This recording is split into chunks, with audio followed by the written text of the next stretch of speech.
4월 4일 정치회의 시작합니다. 한덕수 총리 후보자가 오늘부터 청문회 준비에 본격적으로 들어갔습니다. 일각에서 제기한 론스타 사건 관련 의혹에 대해선 사적으로 관여한 바가 없다고 했는데요. 국가 부채가 너무 빠르게 증가하고 있다며 재정 건전성을 강조하기도 했습니다.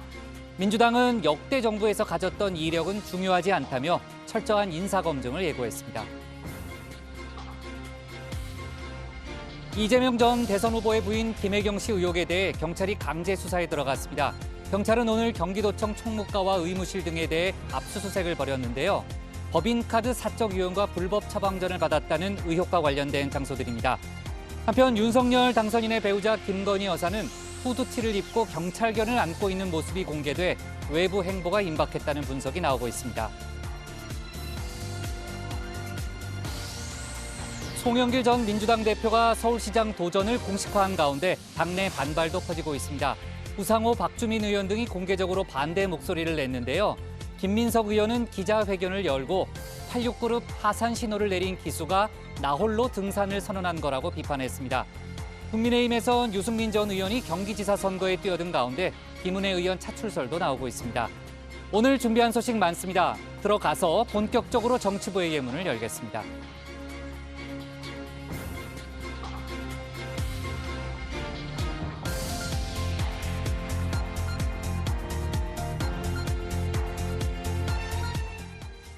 국가대표 정치뉴스쇼 정치부의 시작하겠습니다. 오늘 회의는 신체커 박마커, 백반장 조멘토, 박준혜 수어통역사 그리고 정치부의 예청자 정혜원 분들과 함께하겠습니다. 속보 실시간 반영하면서 열어놓고 회의를 진행하죠.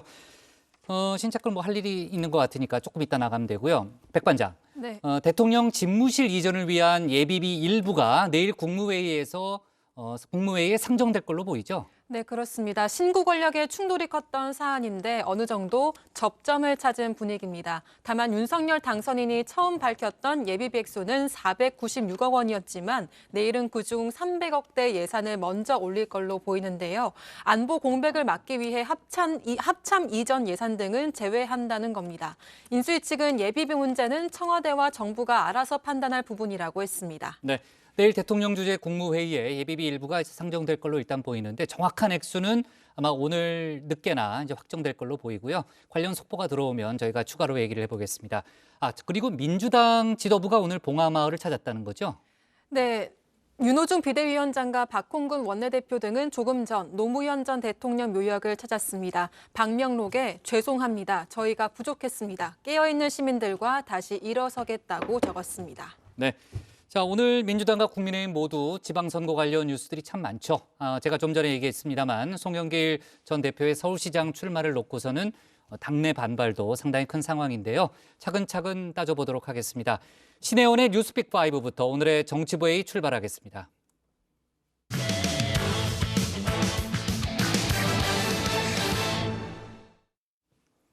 한덕수 국무총리 후보자 지명에 이어서 윤석열 정부 초대 내각 인선이 속도를 내고 있습니다. 인사청문 일정을 고려해 적어도 다음 주까지는 구성을 마무리 짓겠다는 방침인데요. 지금은 여소야대 정국이죠. 민주당은 철저한 송곳 검증을 예고하고 있습니다. 관련 소식을 신혜원 체커가 정리했습니다. 네, 가정의 시작을 알리는 코너 뉴스픽5입니다. 자, 오늘 준비한 소식은요. 첫 총리의 첫 출근, 그리고 일하는 인수위, 법카 압수수색, 쏟아지는 말폭탄 마지막 12시입니다. 네, 새 정부의 초대 총리 지명자 예상대로 한덕수 전 국무총리였습니다. 노무현 정부의 마지막 총리에서 윤석열 정부의 첫 번째 총리가 될 전망이죠. 윤 당선인이 직접 소개했습니다. 정파와 무관하게 오로지 실력과 전문성을 인정받아 국정의 핵심 보직을 두루 역임하신 분입니다. 경제, 통상, 외교 분야에서 풍부한 경륜을 쌓은 분입니다.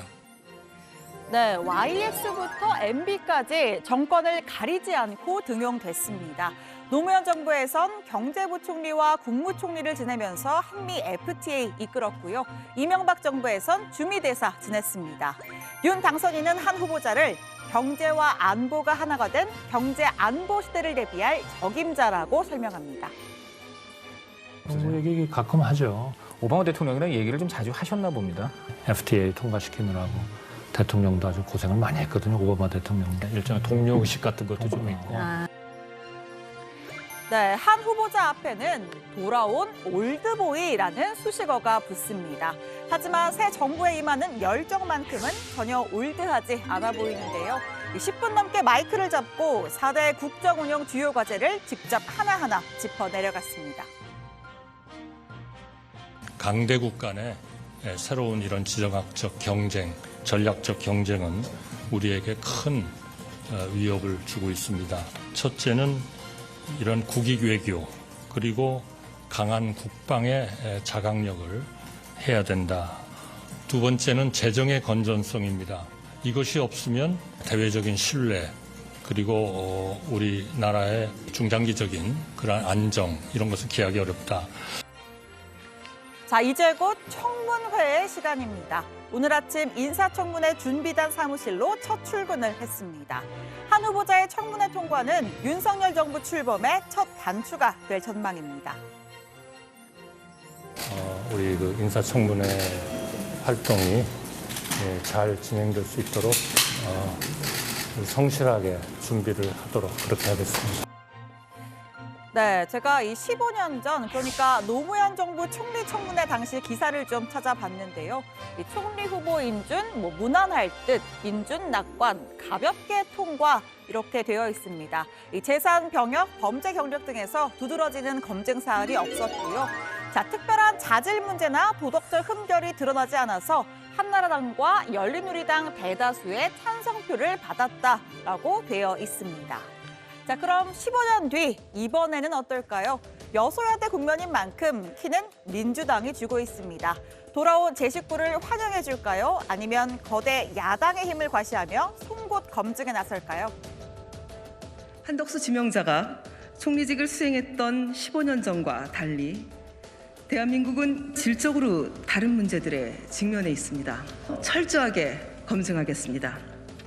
네, 후자 송곳 검증을 택했습니다. 벌써부터 윤 당선인에게 직언할 사람으로는 안 보인다. 선거용 총리에 불과하다는 박한 평가가 쏟아집니다. 책임 총리제를 진짜 한다는 얘기인가? 당선자에게 직언을 할 사람이냐? 그렇게는 저는 안 봅니다. 통과할 좀 자신감이 없으니까 과거에 했던 분을 이렇게 또 불러낸 것 아닌가, 선거 앞두고 그러신 거 아닌가라는 생각이 들어서 대선 결과 이제 다 정리가 되셨을 것 같은데 문득 막 혼자서 울고 막 그러고 있습니다. 네, 앞서 한 시민단체는 이 한 후보자가 20년 전 론스타의 국내 법률 대리를 맡은 김앤장의 고문이었다는 점을 문제 삼았습니다. 외환은행의 불법 매각, 은폐의 책임자라고 주장했는데요. 자, 이에 한 후보자는 사적으로 관여하는 바 없다고 선을 그었습니다. 이 문제 역시 노무현 정부 총리 청문회 때 이미 검증이 이뤄진 사안이기도 합니다. 국가 정부의 정책 집행자로서 관여를 한 적은 있지만 우리 김앤장이라는 제 사적인 직장에서의 관여된 바는 전혀 없습니다. 국민의힘은 민주당을 향해 제1야당의 품격을 보여달라고 했습니다. 국민의 눈높이에 맞는 자질과 도덕성 검증은 필요하지만 과도한 흠집내기는 검증이라는 이름으로 둔갑한 발목 잡기에 불과하다라고 주장했습니다. 벌써부터 청문회에서 몇 명 낙마시키고 우리 당 이름값 해야 된다는 말이 흘러나오고 있습니다. 전과 사범을 대통령 후보로 내세웠던 민주당이 이제 와서 그와 다른 도덕성 기준을 요구한다면 내로남불이라는 비판을 면하기 어려울 것입니다. 제1야당의 품격을 보여주실 것을 기대합니다. 첫 단추인 총리에 이어서 이제 경제부총리를 비롯한 장차관 인선도 속도를 내고 있습니다. 윤 당선인과 한덕수 후보자는 지난 주말 샌드위치 회동을 갖고 인사 문제를 집중적으로 논의했습니다. 자, 우선 경제부총리입니다. 후보군이던 임종용 전 금융위원장이 개인 사정으로 빠지면서 인수위의 기조분과 간사인 추경호 의원 그리고 경제 1분과 간사인 최상목 전 기재부 차관이 유력하게 거론됩니다. 자, 그리고 외교부 장관 후보로는요. 한미 정책협의대표단 소속으로 미국을 찾고 있는 국민의힘 박진 의원과 외교부 차관 출신의 조태영 의원이 각축입니다. 또 국토부 장관에는 송석준 의원, 심교원 교수, 행안부 장관에는 윤한홍 그리고 윤재욱 의원이 물망에 오릅니다. 저희가 인사청문을 요청하게 되면 3주 정도 또 국회에서 논의하는 과정이 필요하기 때문에 적어도 다음 주 이내에는 전체적인 내각에 대한 발표와 그리고 구상을 설명드려야 하지 않을까. 자, 두 번째 픽입니다. 일하는 인수위입니다. 이 회사 생활하면서 제일 말이 많은 날은 언제일까요? 월급날 아니면 국장이 소고기 사주시는 날? 네, 둘 다 틀린 건 아니지만 역시 제일 시끄러운 날은 누가 승진했고 누가 발령 났대 인사나는 날일 겁니다.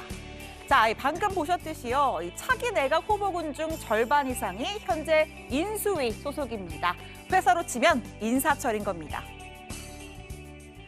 초기에는 일에 집중하면서 사무실이 붐빈다고 합니다. 몇 주 지나 총리, 장관 지명자들이 발표되기 시작하면 누구에게 줄을 대야 하는지 서로 정보 교환하느라 옥상이 붐빈다고 합니다. 말기가 되면 부름받지 못한 분들이 모여 신세 한탄하고 앞날 걱정하느라 근처 술집이 붐빈다고 하는 그런 이야기였습니다. 네, 안철수 인수위원장이 내각 인선을 앞두고 인수위 기강 잡기에 나섰습니다. 인수위원들끼리 자리 경쟁하지 말아라. 인수위는 청와대로 가는 징검다리가 아니다. 쓴소리를 한 겁니다. 인수위는 정부 인사 발표가 날 때마다 흔들려서는 안 됩니다. 최선을 다하는 분이 꼭 바로 지금은 아니더라도 결국은 큰 일을 맡게 된다는 평범한 진리 명심하시고 마지막 날까지 함께 최선을 다하시기를. 자, 그리하여 인수위의 시계는 오늘도 바쁘게 돌아갔습니다. 회의의 연속인데요. 자, 오전에는 위원장 주재로 회의를 열고 분과별로 선정한 1차 국정과제 초안을 공유했는데 코로나 방역과 자영업자 손실보상, 부동산, 탈원전 정상화, 원자재 수급까지 다양한 분야를 총망라했습니다. 자, 이어서 국민들로부터 각종 정책 제안을 받는 국민제안센터 현판식도 열었습니다. 어려움을 겪고 있는 산업계를 돕기 위해 정부 차원에서 할 수 있는 다른 수단들, 예를 들어 전기요금이나 가스요금 같은 공공요금의 한시적 동결 또는 인상 최소화와 같은 대책 등 창조적으로 적극적으로 찾아야 합니다. 자, 그리고 오후에는 윤석열 당선인 직접 등판했습니다. 인수위 기획위원회 첫 전체 회의가 열렸는데요. 현재 수많은 대선 공약을 검토하고 있는데 무엇보다 중요한 건 우선순위를 정해서 효율적으로 지키는 것이라고 강조했습니다. 매번 언급하는 유능한 머슴론도 등장했습니다. 정부는 뭐 딴 거 있겠습니까? 국민의 심부름꾼이고 이 머슴이라고 하는 것은 국민들이 볼 때 기민하면서 일 잘하고 아주 똑똑하고 유능하게 하는 것입니다. 일단 우선적으로 해야 될 국정 과제들을 잘 선정을 하고 또 늘 강조했지만 우리 청년 기획위원들께서도 그 역할이 매우 중요합니다. 앞서 윤 당선인은 한국 보도사진전 개막식에도 참석했습니다. 자, 이번 사진전의 대상작 광주 재판날 출석하지 않고 동네를 산책하는 전두환 씨입니다. 사실은 자택에서 안 나오시는 분이에요. 전혀 사실은 기대를 하지 않았는데 정말 제가 사진 기자 생활 29년 만에 처음으로 이렇게 사진을 단독을 찍었어요. 이 사진 찍고 얼마 있다가 돌아가신 거죠? 4개월 정도 있다가 또 돌아가셨어요. 안 그래도 이게 마지막 사진이었습니다. 굉장히. 네, 후보 시절 윤 당선인은 전두환 씨가 군사 쿠데타와 5.18만 빼면 정치는 잘했다는 얘기도 많다. 이 발언으로 곤욕을 치른 바 있습니다. 이후에 대국민 사과를 하고 5.18 민주묘역을 찾아 고개를 숙였었죠. 자, 윤 당선인 측은 몇 장의 사진이 우리 사회의 역사를 바꾼다면서 우리가 반면 교사를 하든 새기든 모든 사진은 소중하다고 했습니다. 직접 당선인이 말한 것이 아니라 당선인 측 김은혜 대변인의 말이었습니다. 자, 윤 당선인을 상징하는 어퍼컷 세레모니, 또 대선 당일날 찍힌 사진도 직접 둘러봤습니다.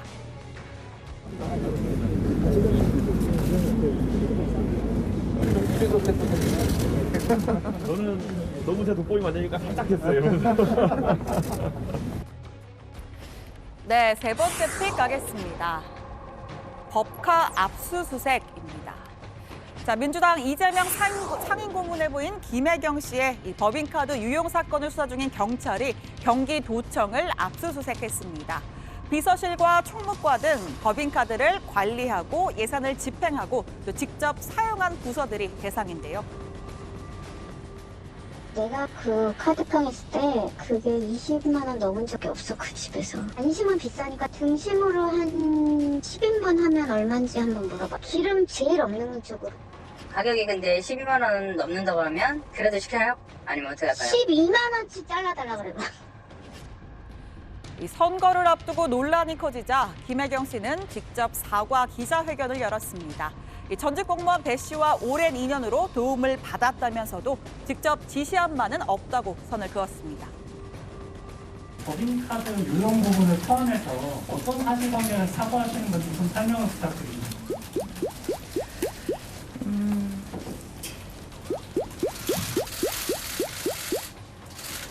지금 수사와 감사가 진행되고 있다고 들었습니다. 결과가 나오면 인분에 책임이 있다면 책임을 질 것입니다. 경찰은 법인카드 유용 의혹뿐 아니라 김 씨의 불법 대리 처방 의혹에 대해서도 의무실을 압수수색했다고 밝혔습니다. 도청의 감사를 거부한 전직 공무원 배모 씨 그리고 김혜경 씨 본인 등 관련 인물에 대한 소환 조사가 임박했다는 관측도 나오고 있습니다. 자, 네 번째 픽은 쏟아지는 말폭탄입니다. 네, 4월에 추가 핵도발을 앞두고 명분 쌓기에 나선 걸까요? 이 북한의 말폭탄이 점입 가경입니다. 미사일 발사지구가 명확할 경우에 발사 원점을 정밀 타격할 수 있다는 서 국방부 장관을 향해서 이 북한의 김여정 부부장은 쓰레기라는 거친 표현 쏟아냈습니다. 미친놈이다. 그리고 쓰레기이다. 동족끼리 불질을 하지 못해 몸살을 앓는 대결광이다. 네, 김여정 부부장은 북한을 핵 보유국이라고 칭했고요. 또 위임이라는 표현을 써서 김정은 위원장의 의중이 담겨 있음을 내비쳤습니다.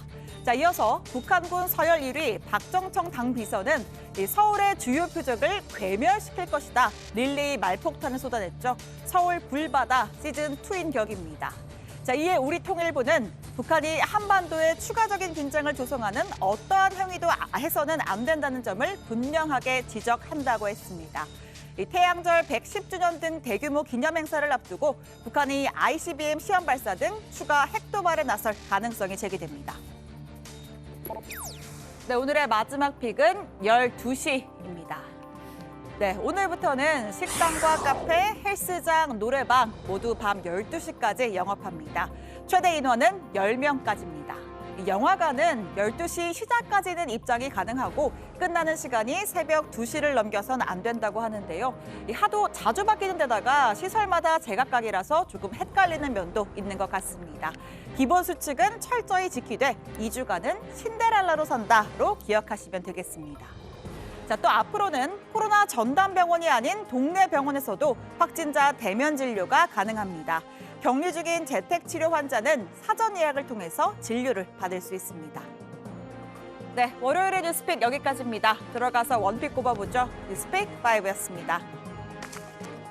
저희가 지난주 예상했던 대로 한덕수 전 총리가 이제 총리 후보자로 지명이 됐습니다.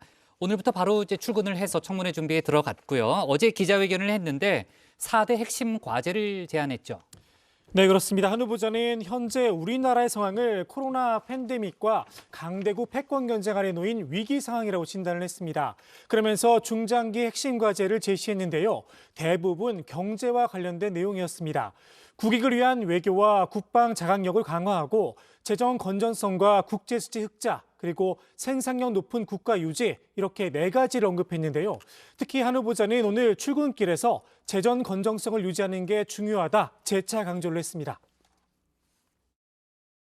위기에 대응을 해서 단기적으로 재정이나 금융이 역할을 많이 하는 것은 불가피하다고 봅니다. 그러나 그렇게 하면서도 최대한 이 정부의 부채는 지금 대한민국의 부채가 너무 빨리 증가하고 있고 이렇게 되면 우리의 소위 그 정책의 건전성에 대해서 대내외적으로 의구심이 생길 수 있기 때문에 이 부분에 대해서 중장기적으로는 우리의 재정의 건전성을 가져가겠다는 그러한 그 의지와 목표를 가져야 된다. 윤석열 당선인은 책임 총리제를 구현하겠다는 의지를 여러 차례 좀 내비치고 있기 때문에 한덕수 총리 후보자의 역할이 앞으로 커질 걸로 일단 보이고요. 코로나 위기 등에서 단기적으로는 확장 재정이 불가피하지만은 지나치게 이제 적자 국채에 의존하는 건 곤란하다는 그런 생각을 밝힌 것으로 보입니다. 문재인 정부의 확장적 재정 정책에 각을 세웠다고도 볼 수 있겠네요. 네, 그렇습니다. 재정의 건전성을 유지해야만 국제사회에서 국가의 신뢰도를 높일 수 있다고 재차 강조를 했는데요. 특히 단기적으로 큰 지출이 필요할 경우, 지금의 팬데믹 국면 같은 경우에 적자 국채 발행을 최소화하고 지출 구조 조정을 우선 해야 한다고 강조를 했습니다. 향후 추경에서도 좀 영향을 미칠 수 있을 것으로 보이고요. 또 이 소득주도 성장과 최저임금의 급격한 인상 등 문재인 정부가 추진했던 정책에 대해서는 우려를 표하기도 했습니다. 탈원전 정책 역시 폐기가 맞다고 말했습니다. 네, 일단 인수위는 추경하고 상충되는 건 아니다 그런 입장을 밝혔지만 어쨌든 이제 전반적인 큰 기조가 이제 확장적 재정 정책에 좀 비판적인 그런 입장이기 때문에 또 상당한 영향을 줄 수는 있겠죠. 자, 앞서 저희가 뉴스픽에서 봤듯이 이제 민주당에서는 송곳 검증을 예고하고 있기 때문에 앞으로 이제 국회 통과 과정에서 또 상당한 진통도 예상이 되고 있습니다. 그리고 용산 청와대 집무실 이전을 둘러싸고 그동안 신구 권력의 충돌이 상당히 컸는데요. 내일 예비비 일부가 통과될 것 같다는 거죠? 네, 그렇습니다. 오늘 몇몇 언론을 통해서 양측이 1차 예비비 규모의 합의를 이뤘고 내일 국무회의에서 안건이 상정될 거란 보도가 나왔는데요. 오늘 오후에 청와대 최종 보고가 이뤄진 뒤에 확정될 거란 얘기입니다. 그러면 1차라고 하면 기존의 인수위가 요구했던 금액하고는 좀 다르다는 얘기죠? 네, 앞서 윤석열 당선인이 처음 밝혔던 집무실 이전 예산이 496억 원이었는데 양측은 이 가운데서 350억 원 정도 예산을 먼저 올리기로 한 것으로 전해졌고요. 합참 이전 비용 등은 일단 제외를 하고 국방부 집무실과 공관 리모델링 등에 필요한 예비비를 먼저 집행하겠다는 겁니다. 다만 청와대 관계자는 대통령 보고가 끝나야 안건을 올릴지 말지 결론이 난다면서 아직 최종 확정이라고 말할 수는 없다고 설명했습니다. 네, 인수위 측도 내일 국무회의에서 특정 액수의 예비비가 상정될 것인가, 의결될 것인가 하는 질문은 청와대와 정부가 알아서 해주실 일이라며 기본적으로 예산을 면밀히 검토해서 협조하신다는 말씀을 주신 상황이기 때문에 인수위가 이에 대한 예단이나 예측이나 밝혀드릴 내용이 없다고 밝혔습니다. 네, 일단 청와대와 정부가 결정할 문제라는 그런 입장이었고요. 인수위에 따르면 이번 주 중에 대통령 집무실 이전 관련한 홈페이지를 개설할 계획이라고 하는데요. 거기서 새 대통령실 이름 공모를 한다고 하더라고요. 네. 아이디어 없어요, 신체 거는? 저는 이제 현업에 바빠서 아이디어를 막 생각해보지 못했는데 그냥 뭐 용화대 뭐 이런 얘기를 뭐 뒤에서도 하기도 하잖아요. 근데 그러면 청와대를 벗어난다는 의미가 좀 없어질 것 같고 이제 온라인 커뮤니티를 보니까 이제 지명을 따서 영국처럼 뭐 다운인가 10번지 이런 식으로 그렇죠. 네, 뭐 그렇게 뭐 용산 1집무실, 뭐 세종 2집무실 이렇게 하자는 얘기도 근데 지금 있고요. 얘기하면 누가 또 따라서 신청하는 거 아니에요? 네. 그래요? 안 뭐 될 별로 것 같은데요. 좋은 아이디어는 아니니까. 그 MZ세대 백반장은 뭐 아이디어 있어요? 저는 용산구를 상징하는 나무가 소나무더라고요. 소나무는 사시사철 푸르잖아요. 네. 그래서 변함없이 국민들을 위해서 일을 달라는 뜻에서 소나무 송자가 들어가면 어떨까 이 생각을 해봤습니다. 네. 미리 생각한 건 아니죠. 제가 지금 즉석에서 물어봤는데. 네. 어쩐지 약간 아이디어가 이렇게 좀 좋지는 않은 것 같아요. 조멘토 뭐 아이디어 있어요? 예, 마징가 Z 세대인 저는 그 국가 안보 문제나 심무 불편 없이 조용히 이전이 좀 됐으면 좋겠다라는 생각에서 용각산이었던가. 자, 신체거 오늘 신체거로는 원픽은 뭡니까? 네, 그만해야 될 것 방망이에게 더 같아요. 좋은 건 안 나올 것 같습니다. 네, 그만합시다. 여기까지 하고요. 네. 신체거로는 원픽은 뭐예요? 용궁 아닙니다. 네. 뭐예요, 신체거? 네, 오늘 원픽입니다. 네, 첫 번째 총리 후보자 한덕수, 민주 칼날 검증, 국민 품격 갖춰야입니다.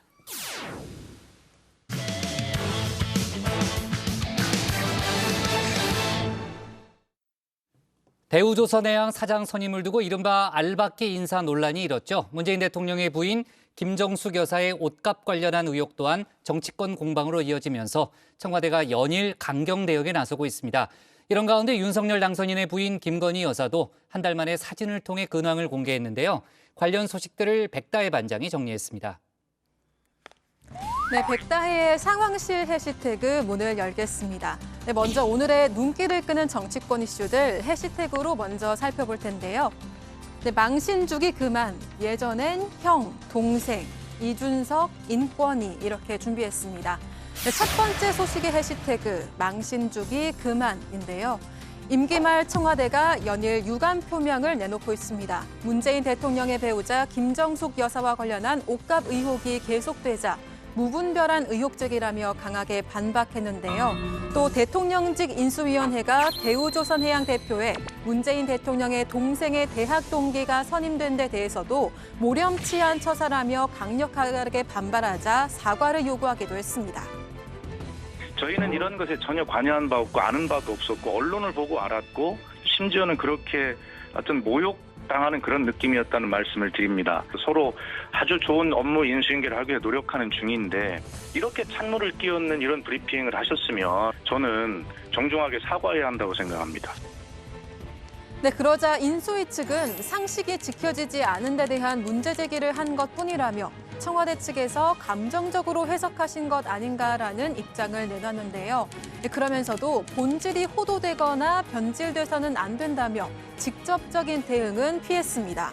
박수현 청와대 국민소통수석 또한 관련 공방의 국면은 끝났다면서도 다시 한번 강하게 유감을 표명했습니다. 당선인께서 나오신 대학의 동창들, 동문들은 그럼 새 정부에 하나도 기억 못합니까? 그렇게 하면 그것이 알박기고 낙하산입니까? 그리고 임기를 마치고 물러나는 대통령에게 자꾸 이렇게 어떻게 보면 망신주기식 뭐 이런 식을 자꾸 하는 것은 새 정부가 가야 될 그 바쁜 발걸음을 생각하면 맞지 않다고 생각합니다. 임기 말 이딴 의혹이 제기되는 것에 청와대는 총력 방어에 나선 모습인데요. 과거 문재인 대통령의 200톤 금괴 루머가 소환되기도 했습니다. 대표님은 어디 주로 보관하십니까?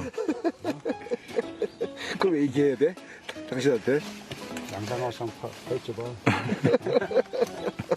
여사님의 옷장을 떠올리면 나는 5년 전 무수한 언론과 여론의 화제가 되었던 문재인의 금괴가 다시 떠오른다. 양산사저에 20조의 금괴가 있으니 그걸 공개하라고 했던, 찾으러 가자고 하던 사람들, 그걸 보도했던 매체들, 여사님의 옷장과 문재인의 금괴. 2015년 더불어민주당 대표였던 문 대통령을 둘러싸고 200톤의 금괴를 숨겨뒀다는 음모론이 확산됐는데요. 당시 문 대통령의 지역구 사무실에서는 흉기를 든 범인이 금괴 200톤을 내놓으라며 인질극을 벌이다가 경찰에 붙잡히기도 했습니다. 이후 문 대통령은 대한민국이 묻는다라는 대담집에서 정말 그런 금괴가 있었으면 좋겠다. 그 돈으로 청년 일자리를 싹 다 해결할 수 있으니라며 우회적으로 비판하기도 했습니다. 탁 비서관은 최근 김정숙 여사를 둘러싼 논란과 과거의 이 200톤 금괴의 의혹과 유사하다는 건데요.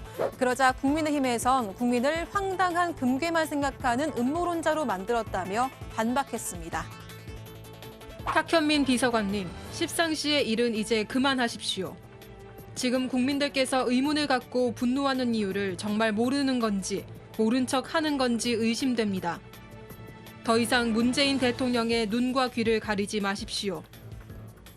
한편 청와대는 김정숙 여사의 단골 디자이너의 딸이 프랑스 국적자임에도 청와대 공무원에 임용된 게 국가공무원법상 문제가 없느냐는 의혹에도 즉각 반박했습니다.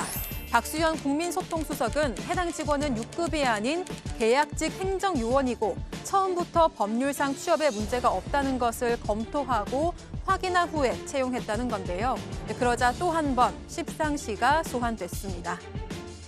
더구나 청와대가 여러 기관에 확인을 했다고 하는 해명은 역설적으로 청와대 스스로도 이 인사가 문제가 될 것임을 사전에 인지했다는 것을 의미합니다. 청와대는 도대체 어느 기관이 청와대에 외국인을 채용하는 것에 문제가 없다고 십상시처럼 청와대 입맛에 맞춘 결론을 보고한 것인지 떳떳하다면 그 의료 기관과 답변서를 공개해 주시기 바랍니다. 김정수 여사를 둘러싼 논란이 계속되는 가운데 공교롭게도 윤석열 당선인의 배우자 김건희 여사의 근황이 공개됐습니다. 후드티와 통넓은 청바지에 편안한 차림이 눈에 띄었는데요. 지난달 4일 자택 근처에서 사전투표를 한 이후 한 달 만에 모습을 드러내면서 공식 행보를 시작하는 것이 아니냐는 관측이 나오고 있습니다. 사진 촬영에 이어서 그간 비공개로 해왔던 SNS 계정도 공개했는데요. 하지만 국민의힘이 김정숙 여사의 관련 의혹에 대한 공세가 이어지자 민주당은 김건희 여사의 의혹을 거론하며 맞불을 놨었습니다. 영부인은 대한민국을 대표하는 국가의 얼굴입니다. 그런 분이 주가 조작, 논문 표절, 학력 경력 위조 의혹에 휩싸여 있다면 국제사회에 어떻게 얼굴을 들고 정상적인 영부인 외교를 할 수 있겠습니까? 국민의힘에선 전형적인 물타기라며 논평을 내놓은 가운데 김건희 여사의 도이치모터스 주가 조작 의혹 수사와 논문 표절 의혹 조사가 진행 중입니다. 당초 김건희 여사의 박사 논문 표절 여부에 대해 조사하던 국민대가 조사 기간을 연장했는데요. 이에 표절 의혹을 처음으로 제기했던 민주당 강민정 의원은 정략적 판단과 권력 눈치 보기라며 강하게 비판했습니다. 김정숙 여사와 김건희 여사에 대한 경찰과 검찰 수사가 진행되면서 여야의 영부인 의혹 공방은 당분간 계속될 것으로 보입니다. 네, 다음 소식 해시태그는 예전엔 형, 동생입니다. 윤석열 당선인과 박범계 법무부 장관 얘긴데요. 9년 전 국정원 댓글 수사 사건 때는 윤석열 형, 범계 아우라고 불렀던 두 사람 연수원 동기입니다. 지금은 새 정부의 수장과 임기를 한 달여 남겨둔 법무장관 신분이죠. 어제 제주 4.3 추념식에서 만났는데요.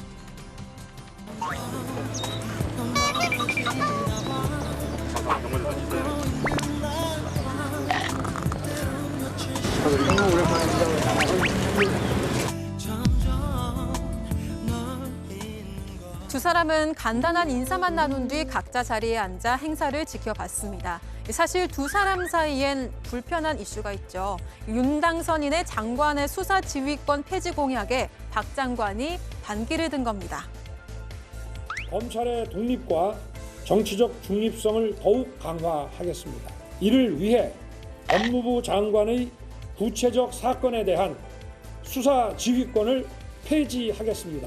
법무부 장관의 수사 지휘권은 소위 이 검찰에 대한 민주적 통제 그리고 일종의 책임 행정의 원리에 입각하에 있습니다.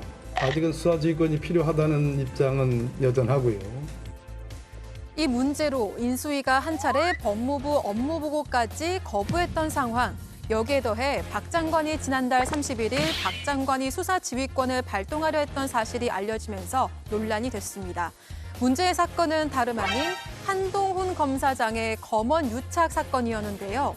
검찰이 11번째 무혐의 보고서를 냈는데 사건 종결을 지연시키고 박범계 장관이 김호수 총장을 통해 보안 수사 지시를 내리려고 한 게 아니냐 이런 분석이 나왔습니다. 직권 남용이란 반발이 일자 일단 수사 지휘권 카드는 접었는데요. 특정인을 겨냥한 지휘 회복이라고 그런 뉘앙스의 기사가 나오면서 정말 원래의 취지가 왜곡될 가능성이 높다고 봐서 현재로서는 논의를 중단했고 검찰은 이르면 오늘 한 검사장 사건을 무혐의로 다시 보고할 것으로 보입니다. 한 검사장은 윤 당선인의 측근인데요. 이 새 정부가 출범하면 요직에 기용할 수도 있다는 뜻도 밝힌 적이 있습니다. 박 장관은 특정인을 겨냥한 건 아니라고 했지만 결과적으로는 새 정부의 검찰 인사에 대해 영향을 미치려는 것이 아니냐는 해석도 나왔습니다. 검찰개혁 이슈는 여야가 가장 첨예하게 대립하는 이슈 중 하나죠. 예전에 형, 동생 관계 이미 나빠질 대로 나빠진 적이 있었는데 새 정부 출범을 앞두고 어떤 양상이 될지 지켜봐야겠습니다. 하지 않았기 때문에 올랐다. 아니 이 사건이 부장님, 시간을 똑바로 해주세요. 네, 수감기관입니다. 네. 윤석열 정의는 선택적 정의라고 생각합니다. 안타깝게도 윤석열이 갖고 있는 정의감. 그것도 선택적 의심 아니십니까? 과거에는 안 그러셨지 않습니까? 과거에는 저에 대해서 안 그러셨지 않습니까? 네, 세 번째 해시태그는 이준석 인권위입니다. 네, 국민의힘 이준석 대표가 이번엔 국가인권위원회와 충돌했습니다. 인권위가 지난해 11월에 발행한 청소년 교육용 책자에 이 대표의 과거 발언이 혐오 발언의 예시로 쓰인 점을 문제 삼은 건데요. 자신이 걷기 싫어하는 이유가 여성이 안전하지 않은 보행 환경에서 비롯됐다고 한 82년생 김지영 작가의 말을 지적했다고 인권위에서 여성 혐오라고 했다고 하네요. 아무데나 혐오 발언 딱지 붙여서 성역을 만들려고 하네요. 책자에는 여성 혐오나 차별은 망상에 가까운 소설, 영화를 통해 갖게 된 근거 없는 피해 의식이라는 발언으로 실렸습니다. 이 대표의 발언 외에도 여성이라고 하기에는 너무 나이가 많다는 전 일본 총리의 발언, 선천적 장애인은 의지가 좀 약하다는 이해찬 전 민주당 대표의 발언 등이 예시로 실렸는데요. 당시 인권위의 시정 권고를 받았던 이 전 대표 측은 권고를 일부만 수용해서 비판을 받았습니다. 이 대표는 아예 인권위의 자료를 딱지 붙이기라고 정면 비판한 겁니다. 이 대표는 장애인 단체와의 각세우기도 이어갔습니다. 경고나 독선을 버려라는 표현이 문제냐, 아니면 장애인 단체에게 쓰면 안 되는 표현이냐고 정면 반박했는데요. 사람마다 혐오를 규정하는 기준이 다르다고도 했습니다. 여성과 장애인 운동을 비판하는 것, 이 대표는 일종의 성역 깨기라고 생각하는 듯한데요.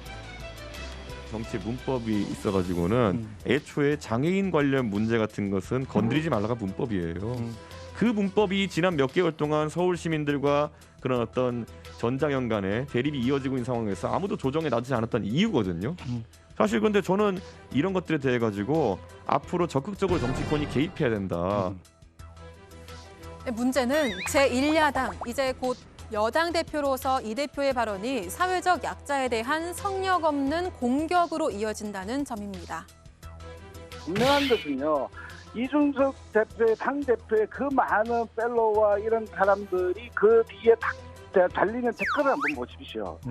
6,224억이 든다고 하니까요. 6,224억 원 지나갔다 내를 맞춰야 되겠네라고 이야기해요. 저주까지 해요, 저희한테. 이런 것들을 선동하고 계시지 않습니까? 말이 칼이 될 때의 저자 홍성수 교수는 사회적 영향력이 있는 사람의 발언은 보다 엄격한 기준이 적용돼야 한다고 했습니다. 이 대표의 반박대로 이 대표의 말이 여성 혐오 발언이냐 아니냐 논쟁이 될 수는 있겠지만요. 정작 여성의 보행 환경을 정책적으로 개선하겠다고 나섰던 건 14년 전 오세훈 당시 서울시장이었습니다. 당시 오 시장은 여성이 살기에 안전한 서울을 전면에 내걸고 여성의 하이힐이 끼지 않도록 거리 바닥재를 바꾸겠다고 했는데요. 사회 구성원들의 불편함 혹은 차별을 개선하려는 정치권의 시도와 정치인들의 태도, 오히려 과거보다 더 후퇴한 건 아닌지 모르겠습니다. 네, 오늘도 눈길을 끄는 세 가지 해시태그로 정치권 소식 살펴봤습니다. 이상 백다혜의 상황실 해시태그였습니다. 이준석 국민의힘 대표가 장애인 이동권 투쟁을 하고 있는 장애인 단체 전장현과 계속해서 설전을 벌이고 있는데요. 이번 주에 TV 토론을 할 거라는 그런 예상이 나왔는데 무산될 가능성이 커졌다는 거죠? 네, 일단 오는 7일 목요일에 MBC 100분 토론에서 이준석 대표와 전장현의 박경석 대표가 맞붙는 토론이 이루어질 수 있다는 얘기가 나왔었습니다. 자, 그런데 이 MBC 측은 1대1 토론이냐 2대2 토론이냐 의견을 조율하고 있었는데 이 대표가 일정 사항의 어려움을 알려와서 방송이 어렵다고 판단했다라고 밝혔는데요. 다만 이에 대해서 이준석 대표는 본인이 토론을 회피한 것이 아니다라고 반박을 했습니다. 자, 조건은 세 가지를 걸었다고 했습니다. 1대1 토론, 그리고 김어준 씨를 사회자로, 그리고 일정은 최소 공천 일정상 4월 7일 이후로 이렇게 조건 세 가지를 걸었는데 하나도 MBC 측이 받아들이지 않았다라고 이야기를 했던 거고요. 특히 사회자는 양보해도 1대1 토론이라는 방식을 지켜달라고 했는데 MBC 측이 이제 불가능하다는 입장을 밝혀왔다고 주장을 했습니다.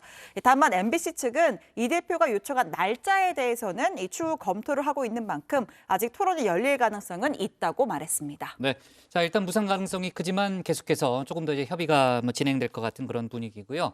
인수위와 법무부가 서로 각을 세우는 것 같은 그런 형국이 이어지고 있는데 권력형 성범죄 방지법을 놓고서도 의견이 갈렸죠. 네, 그렇습니다. 인수위는 이른바 박원순 오거돈 방지법이라고 불리는 권력형 성범죄 은폐 방지 3법에 대해서 조속한 입법을 추진하겠다는 입장을 밝혔습니다. 문제는 앞서 법무부가 해당 법안에 대해 형평성 측면에서 더 중한 범죄나 유사 범죄의 피해자 보호에 차등을 두는 적정성에 대한 검토가 필요하다면서 추진이 곤란하다는 입장을 밝혔다는 건데요. 인수위는 해당 공약은 윤석열 당선인의 공약이었던 점을 들었습니다. 권력형 성범죄 사건은 범죄가 발생해도 조직적으로 은폐, 축소된다는 비판이 있다면서 해당 법안의 조속한 입법을 위해 적극적으로 의견을 개진하고 국회를 설득하겠다는 입장을 밝혔습니다. 문재인 정부를 상대로 특수활동비를 비롯한 의전 비용을 공개하라는 소송을 내서 일부 승소했던 시민단체가 있잖아요. 헌법 소원을 추가로 냈다는데 어떤 내용인가요? 네, 한국납세자연맹이 이미 법원의 공개 결정이 나온 기록물조차 비공개할 수 있게 하는 대통령 기록물법이 위헌이라면서 헌법 소원을 청구했습니다.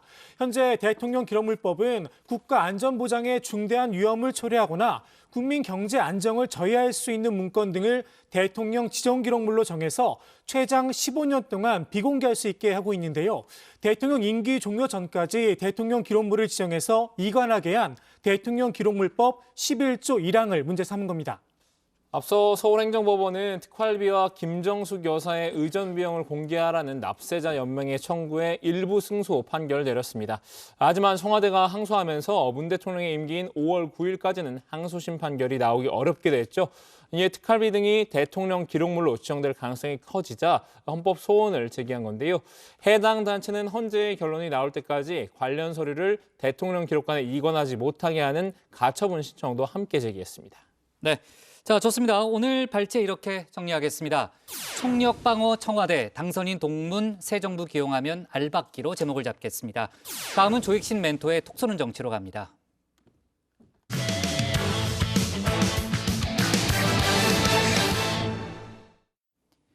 민주당 송영길 전 대표가 독배를 들겠다며 서울시장 출마를 공식화했죠. 하지만 당내 거센 반발에 부딪히고 있습니다. 송 전 대표의 출마 선언으로 다른 카드가 다 무산됐다. 86 용퇴론을 주장하더니 나 홀로 등산에 나선 거냐 이렇게 날선 비판이 쏟아졌는데요. 일부 언론의 해석과 달리 이재명 상임고문의 뜻도 아니라는 주장도 나왔습니다. 관련 내용을 조익신 멘토가 정리했습니다.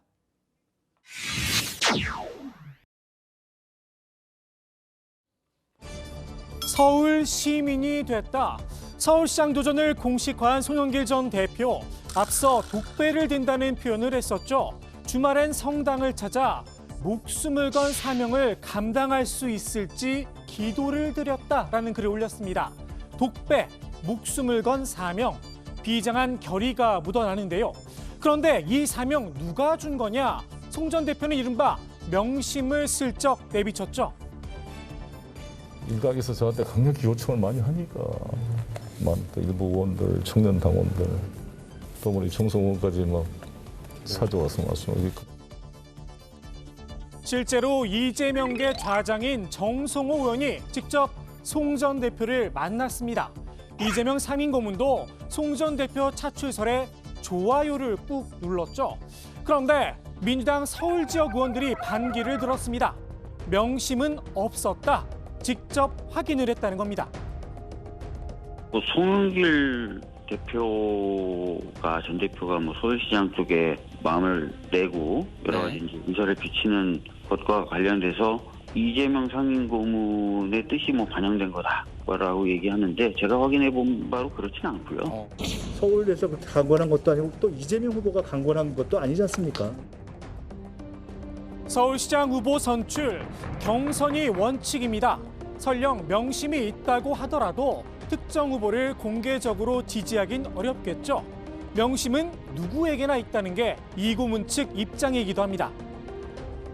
이재명 후보의 그 심중의 마음을 깊이 그걸 다 감지해서 가셨냐? 예. 이재명 후보의 마음을 전한 그런 것은 아니고요. 예. 특정 후보를 이제 이재명 후보가 뭐 이렇게 지지하거나 이런 적이 한 번도 없었어요.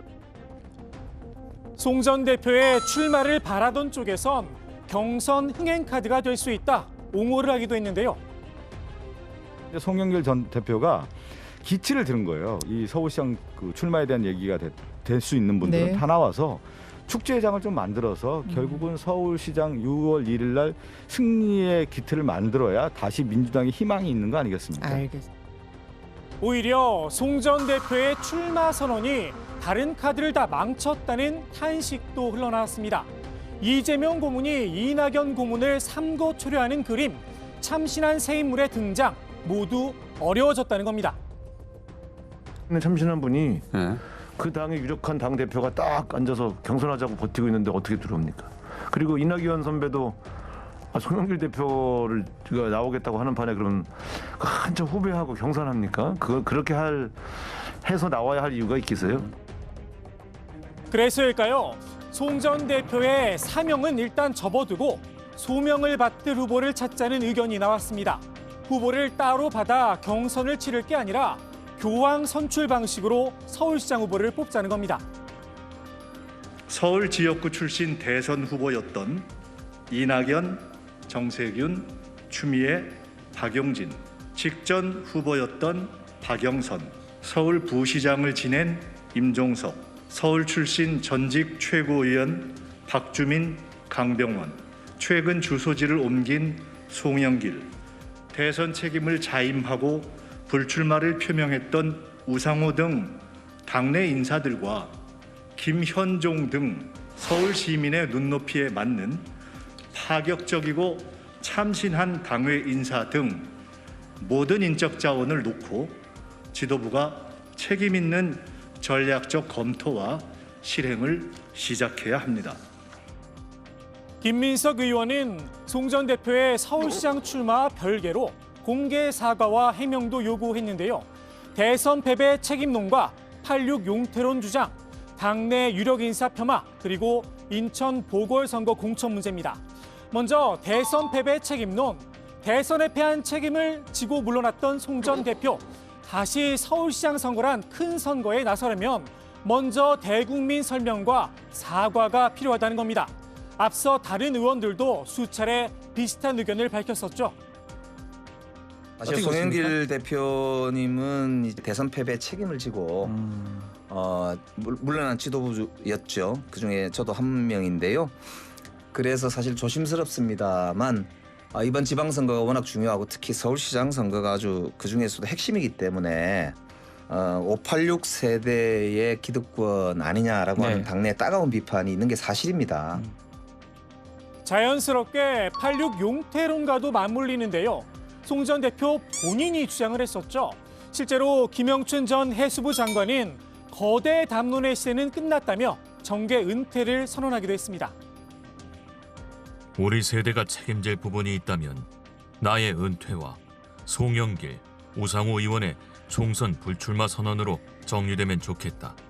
하산 신호를 내린 기수가 갑자기 나홀로 등산을 선언하는 데서 생기는 당과 국민의 혼선을 정리해줄 의무가 있습니다.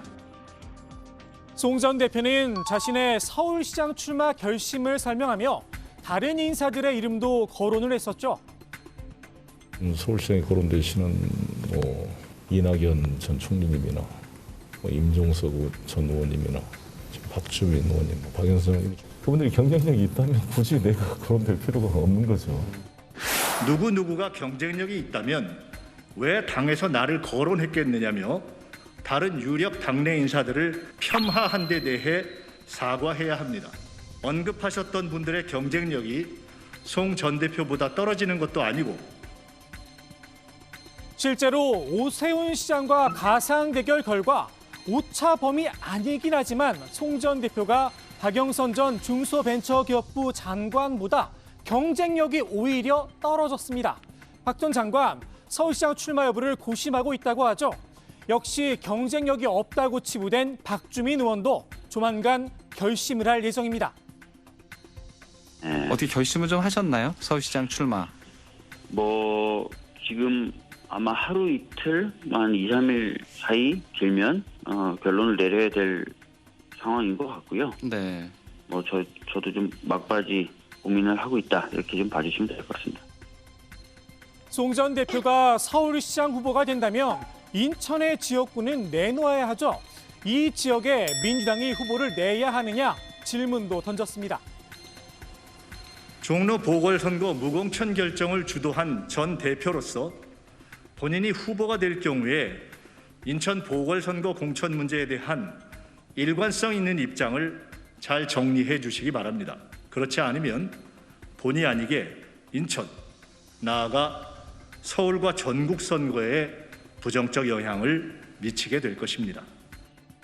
인천을 비롯해 지방선거에 영향을 줄 수 있다는 건데요. 현재 인천 판세는 어떨까요? 민주당 소속이죠. 박남춘 현 시장이 30%로 여론조사 1위를 달리고 있습니다. 다만 2위부터 4위까지 모두 국민의힘 후보군들입니다. 정당별 후보 지지율도 살펴보겠습니다. 민주당과 국민의힘 후보를 찍겠다는 응답이 엇비슷한데요. 국민의힘과 합당이 예정돼 있죠. 국민의당 후보를 찍겠다는 응답이 13.8%나 됩니다. 인천과 이웃한 경기도는 그럼 어떨까요? 진보 진영에선 새로운 물결 김동연 대표가, 보수 진영에선 국민의힘 유승민 전 의원이 각각 오차 범위 밖에서 수위를 달리고 있습니다. 정당별 지지율도 살펴볼까요? 민주당이 44.2%로 국민의힘을 크게 앞섰습니다. 다만 국민의힘과 국민의당 지지율을 합하면 4.8%포인트 격차로 오차 범위 아닙니다. 민주당이 안심할 수 있는 상황은 아닌 듯합니다. 반면 강원도에선 민주당의 희망적인 결과가 나왔는데요. 이강재 의원이 국민의힘 후보군들과 가상 대결에서 오차 범위 안팎으로 이렇게 앞섰습니다. 강원 지역 민주당 지지율은 국민의힘의 오차 범위 밖으로 뒤졌지만 이 의원의 개인 경쟁력으로 돌파를 한 겁니다. 아직 출마를 결정하지도 않았는데 말입니다. 도민이 먼저 호출을 했다고 볼 수 있겠죠. 민주당이 이번 지방선거 공천 과정에서 눈여겨볼 부분일 듯합니다. 오늘의 톡쏘는 한마디 송 전 대표의 말로 대신하겠습니다. 저는 앞으로 몸과 마음을 추스르고 반구재기의 시간을 갖도록 하겠습니다. 이제 저는 평당원으로 돌아가 당의 발전과 5년 뒤로 미뤄진 제4기 민주정부 수립을 위해 어떠한 수고도 마다하지 않겠습니다. 자, 국회 소식을 좀 짚어보면요. 민주당이 국민의힘에 기초의원 중 대선거구제 도입을 요구하면서 농성을 시작한 상태죠. 네, 민주당 의원 74명이 오늘 국회 본청 앞에서 정치교체 행동선언 기자회견 열었습니다. 국민의힘을 향해서 양당이 나눠먹기로 독식하는 기초의원 2인 선거구제 폐지법 심의에 즉각 참여하길 바란다고 요구했는데요. 다당제 구현을 위한 협상에 즉각 임하라면서 국회 무기한 농성에도 돌입했습니다. 네, 민주당은 이번 6일 지방선거에서 기초의원 정수를 3인 또는 4인으로 구성해야 한다는 입장입니다. 반면 국민의힘은 위원 소지가 있는 광역의원에 대한 정수 조정이 우선이라며 논의에 거리를 두고 있습니다. 민주당은 노무현 정신을 거론하며 반드시 정치개혁을 이뤄내겠다는 입장입니다. 다양한 목소리가 반영되고 표 받은 만큼 의석수를 가져가게 하는 선거제도 개선은 노무현 정신입니다. 민주당은 국민과의 약속을 지키기 위해 희망의 끈을 놓지 않고 마지막까지 국민의힘 설득에 최선을 다하겠습니다. 당초 민주당은 내일 국회 본회의에서 중대선거구제 개정안을 처리한다는 그런 입장이었는데요. 일단 이제 국민의힘과 합의가 안 돼서 일정이 늦어지고 있는 상황이고 농성까지 시작하는 그런 상황이 됐습니다.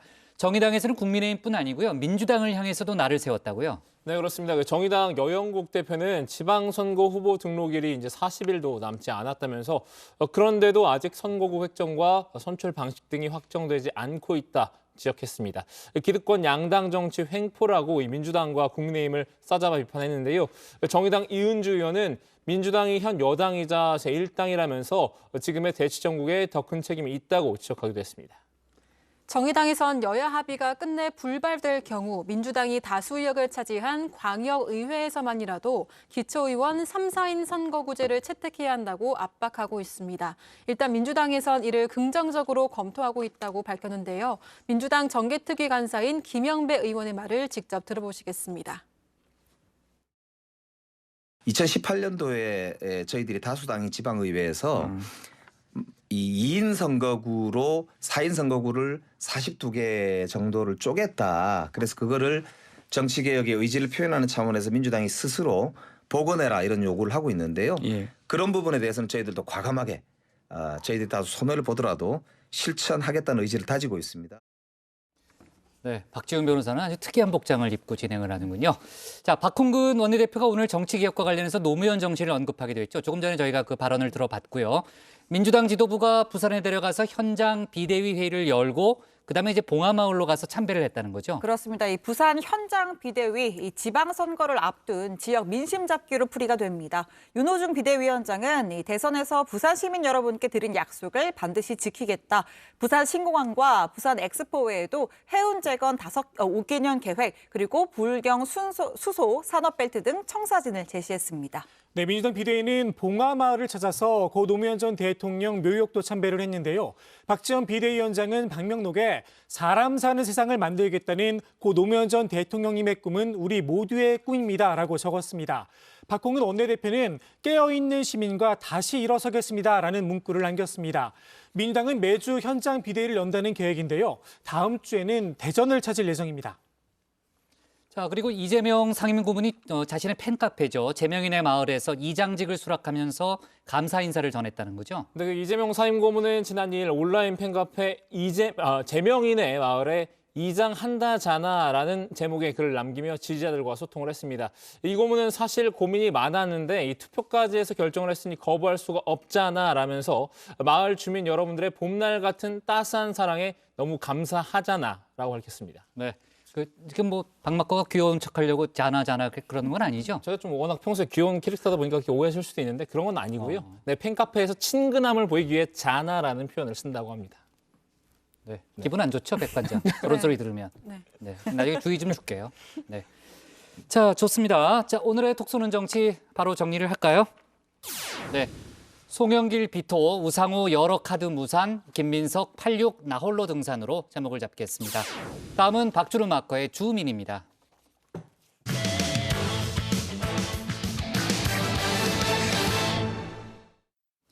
이번엔 국민의힘 상황 알아보겠습니다. 경기지사 출마를 선언한 유승민 전 의원이 주소지를 경기도로 옮기고 본격적인 선거전에 나섰습니다.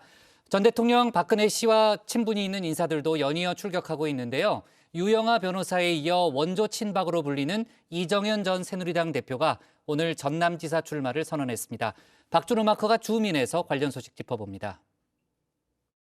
선거하면 JTBC, JTBC 하면 정치부회의, 정치부회의 하면 박준호 마커죠. 3단 논법에 의거해서 결국 정혜연 여러분은 선거 시즌엔 박마커를 전적으로 믿으셔야 합니다. 자, 아까 시작할 때 박마커가 선거하면 박마커라는 아주 기적의 3단 논법을 선보였는데 정혜연 분들이 상당히 불쾌했습니다. 제가 댓글을 보니까요.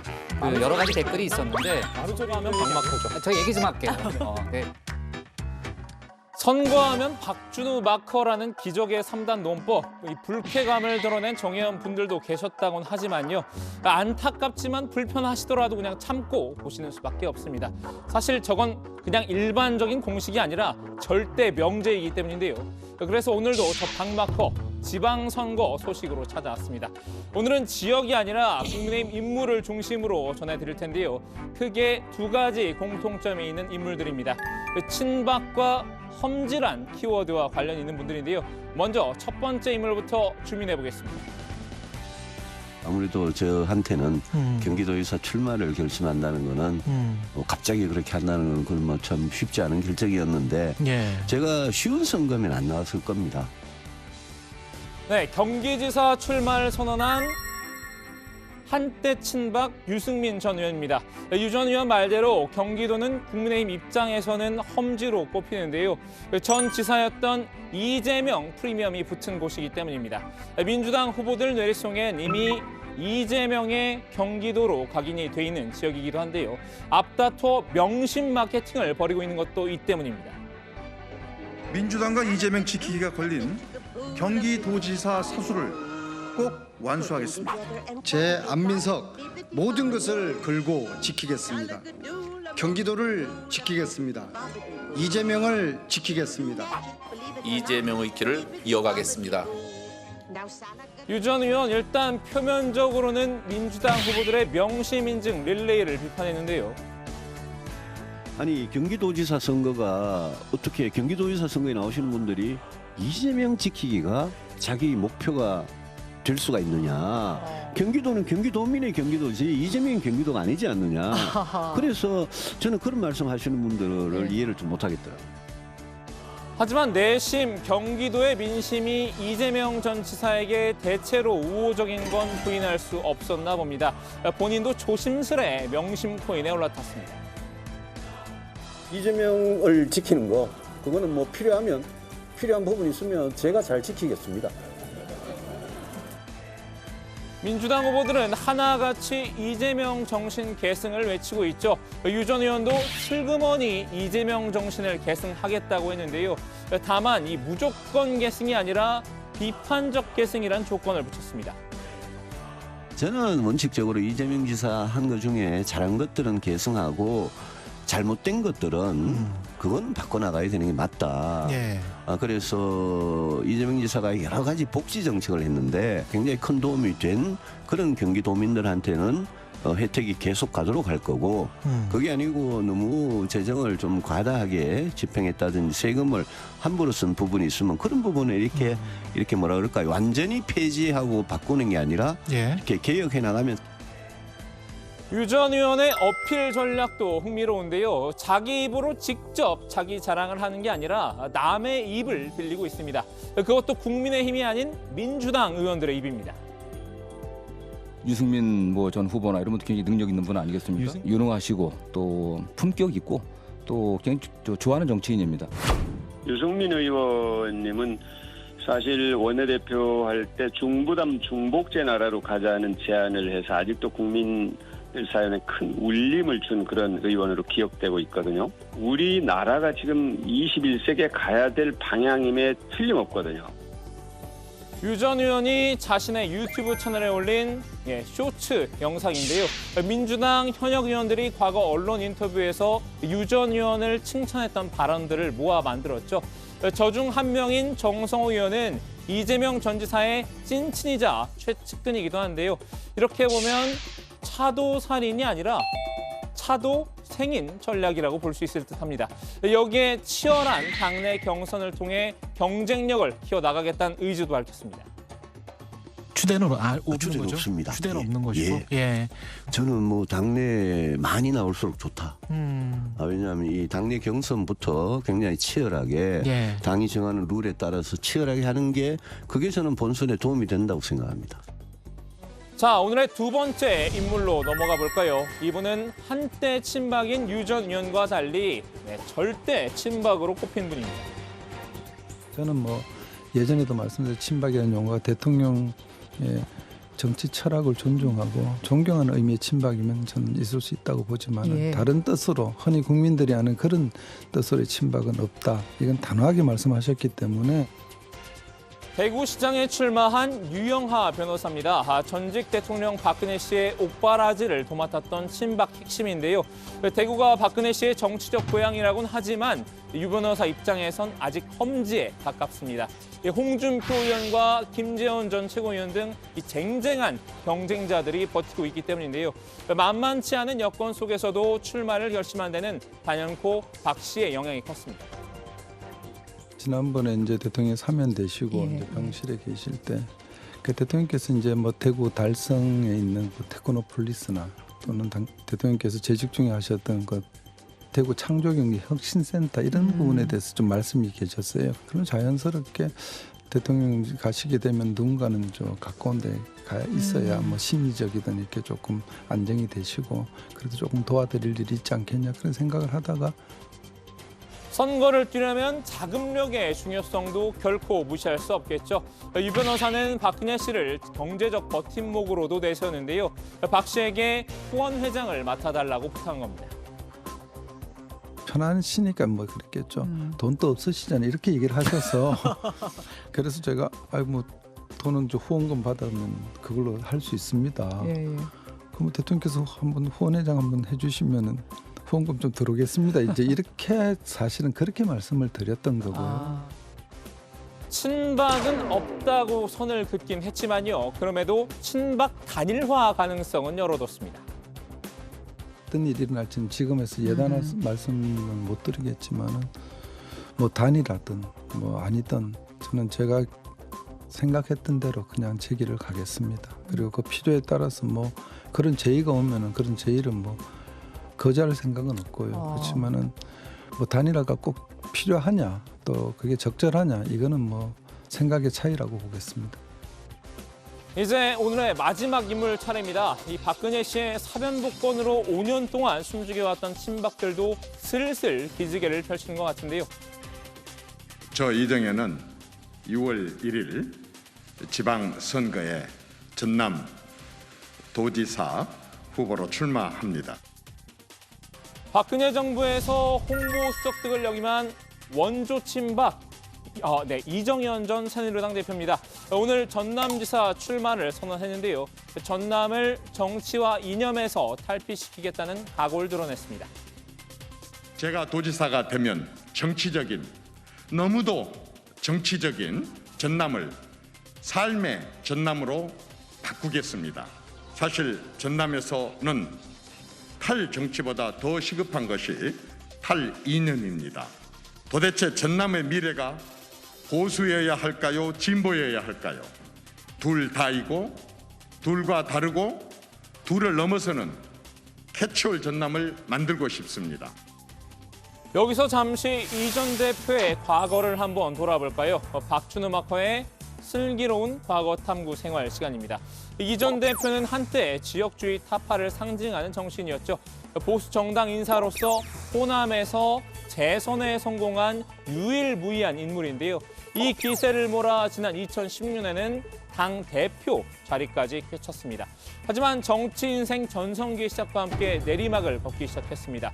당대표 취임 후 얼마 안 돼 최순실 게이트가 터지면서 박근혜 씨의 탄핵 여론이 들끓었기 때문인데요. 저하고 손에 장 지지기 한번 내키를 한번 할까요? 뜨거운 장에다가 손을 지지기로 하고 그 사람들이 그거 실천하면 제가 뜨거운 장에다가 손을 집어넣게요. 실천도 하지 못할 얘기들을 그렇게 함부로 해요. 탄핵하자. 결국 박 씨의 탄핵 소추안 가결 이후 이 전 대표는 자리에서 물러났죠. 그 뒤로는 새누리당을 탈당하고 사실상 정치 낭인처럼 지내왔습니다. 그러다 지난 21대 총선에서 잠시 얼굴을 내비쳤는데요. 국그릇 안에 국이 상했다고 한다면 국물만 상한 게 아니라 건더기도 상하거든요. 저도 그 상한 건더기입니다. 저도 무소속으로 출마할 생각입니다.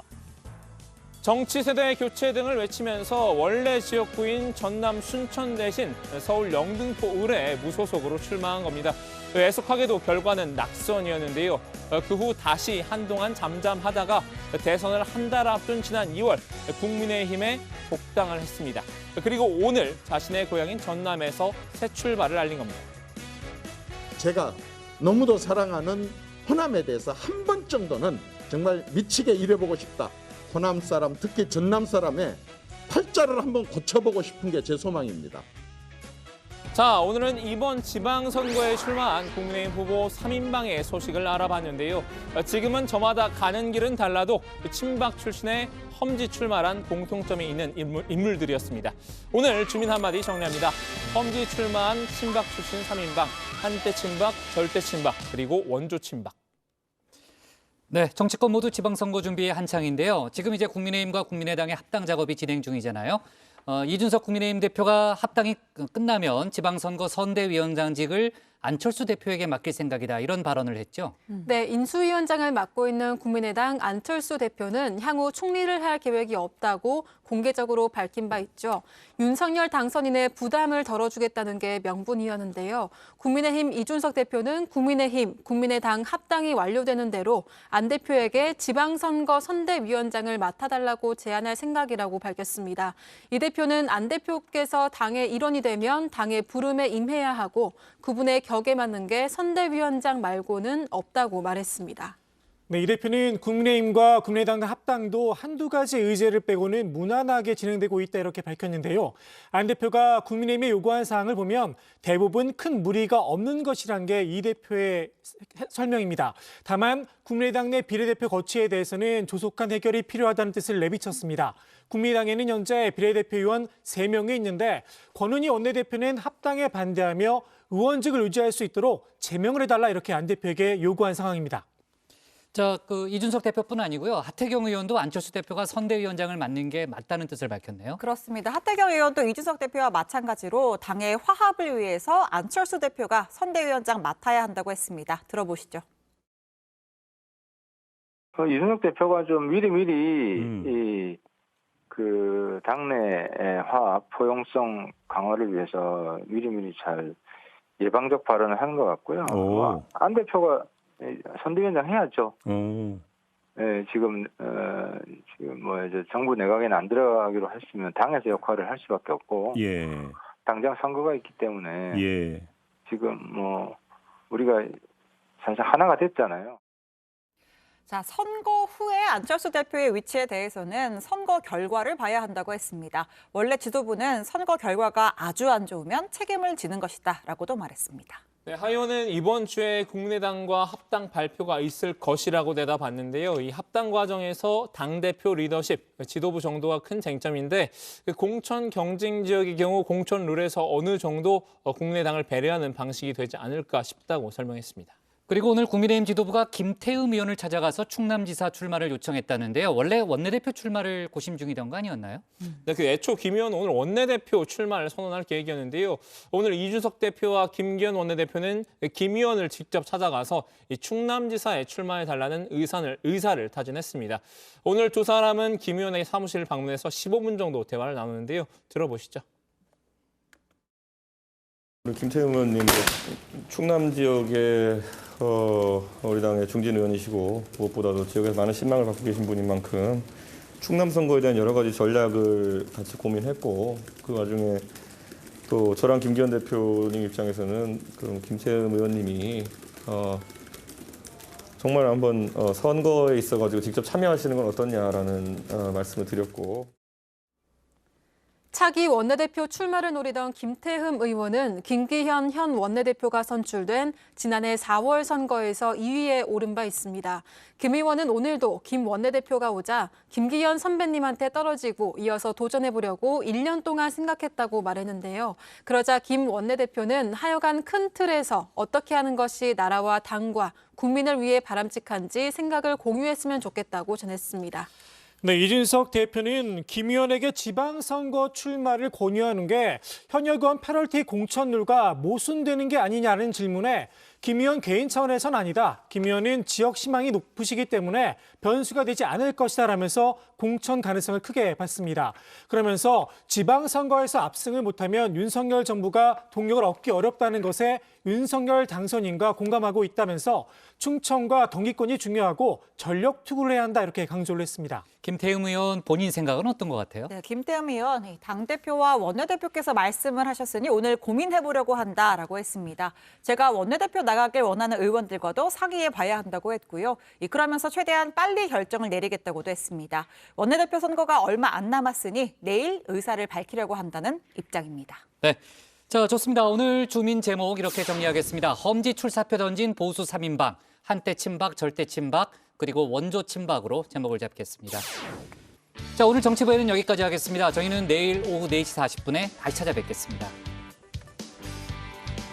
백반장 수고했어요. 네, 그래요. 백반장 윤곽산이 뭔지 알아요? 쿨. 무시해요.